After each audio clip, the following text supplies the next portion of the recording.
Is he, as might be socially constructed from everything other than his skin color? Is he a black guy?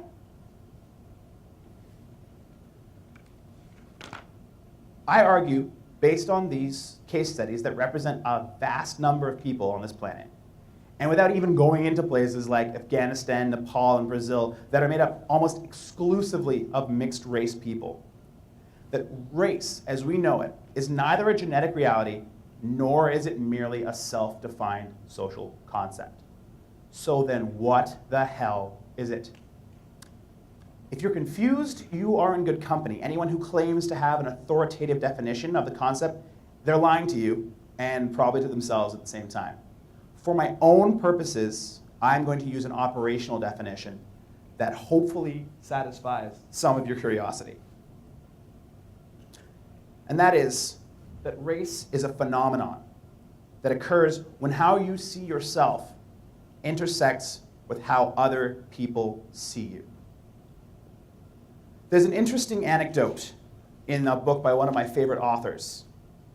His name is Lawrence Hill, and he discusses the issues of race among Southern African communities.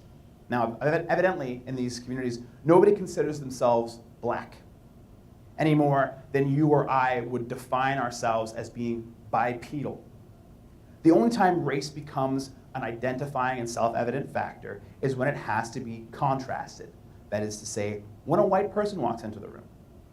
Now, you'll see that this kind of definition is really no different than any other type of identity, whether it be national, sexual, or gendered. It only becomes relevant when it intersects with someone else's evaluation of you. So now that we've defined our central term, let's talk about racism. Now, we all might think we know what racism is, the burning crosses, lynch mobs, fire hoses turned on crowds, etc. But does that narrow definition really encapsulate the entirety of racism? Let me, in my typical style, provide you with some anecdotes. So the first story, again, is my own. I am, as I said, born to an interracial couple. I self-define as black, not half black, not part black, not mixed. And here's why. When I was about 12 years old, my family moved into a house in a rich white neighborhood. My parents are both university educated, and I had an upbringing that's fairly consistent with having well-educated parents. However, when I would bike along my own street, cop cars would slow down, stare at me, sometimes follow me for blocks. Is that racism?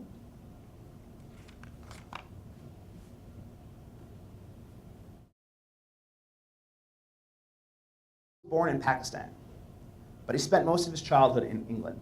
And nearly 8 years ago, his family moved to Ottawa, where he earned a double major in psychology and kinesiology at Carleton University. He followed that up with a master's degree in epidemiology at Queen's University. And I'm a huge Ottawa Senators fan. I've been to his apartment a bunch of times. It's decked out in team insignia. He's got a beanbag chair that's shaped like a hockey puck with the Senators logo on it. He told me that it's become routine for him to be randomly selected to have his bags searched at the airport. Is that racism?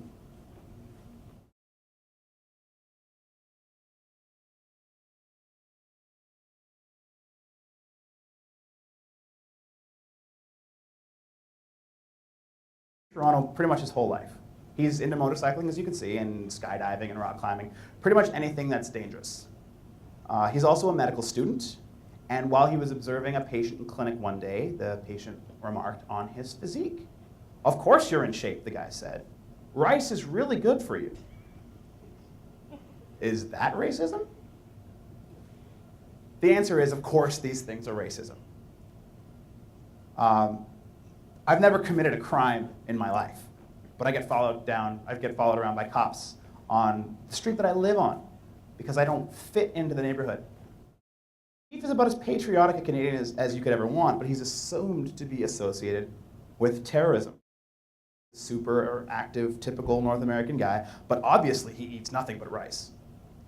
None of these actually involves active hatred or even dislike on behalf of those who make racist attributions, but they're still racist. So I offer this definition of racism. Racism is the attribution of personal traits to an individual or group individuals based on his or her ethnic background. Now, it closely parallels this definition from the dictionary, but I disagree with the shoehorning in of the supremacist suggestion in this definition because it implies that there's a deliberate thought process on the part of the racist person that putting themselves above others. So the problem with the dictionary definition and the superiority of my own definition becomes apparent when you consider the ways in which racism manifests itself most often today. This is a quote from Slate magazine. Whites may have been horrified by the fire hoses and police dogs turned on children, but they could rest easy knowing that neither they nor anyone they'd ever met would do such a thing. But most racism, indeed the worst racism, is quaint and banal. There's nothing sensationalistic about redlining or job discrimination. The most insidious aspect of racism is the fact that we use this old definition, what I would describe as classic racism, to refer to the entire process, thus neglecting the real effects that race-based thinking has on today's society. So when I describe someone or something as racist, who am I talking about?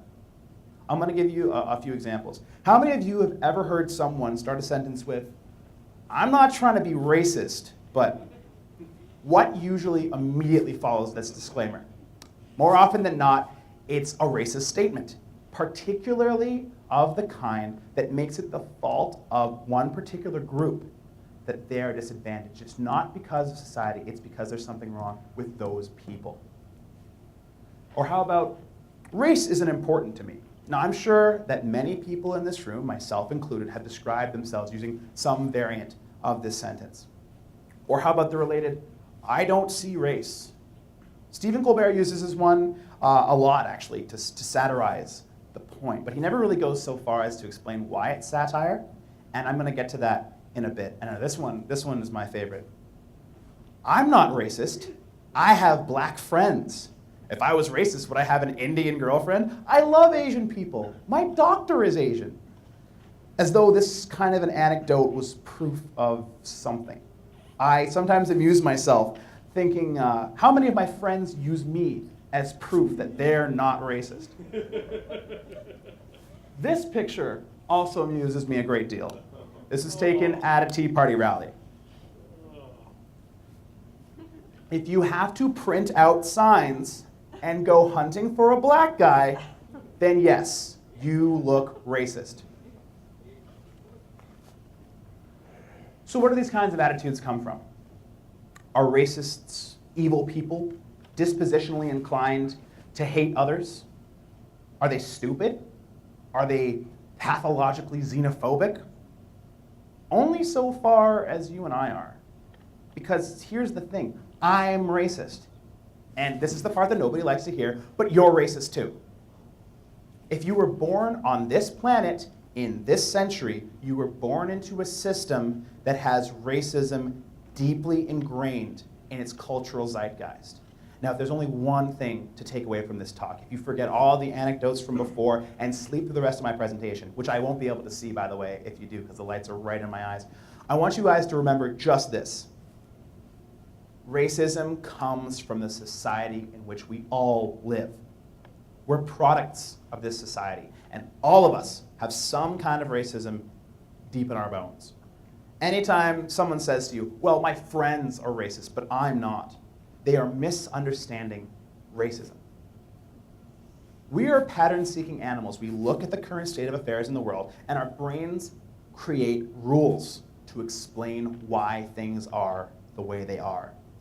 Now, currently, there are real race-based disparities and inequalities in society. Our brains look at this information, and then we create rules. And the rules say that those who are at the top belong at the top, and those who are at the bottom belong at the bottom. And it's not because we're bad people. It's not because we're evil. It's not because we're spiteful or we didn't have the right upbringing. It's because we are human, and we are pattern seekers.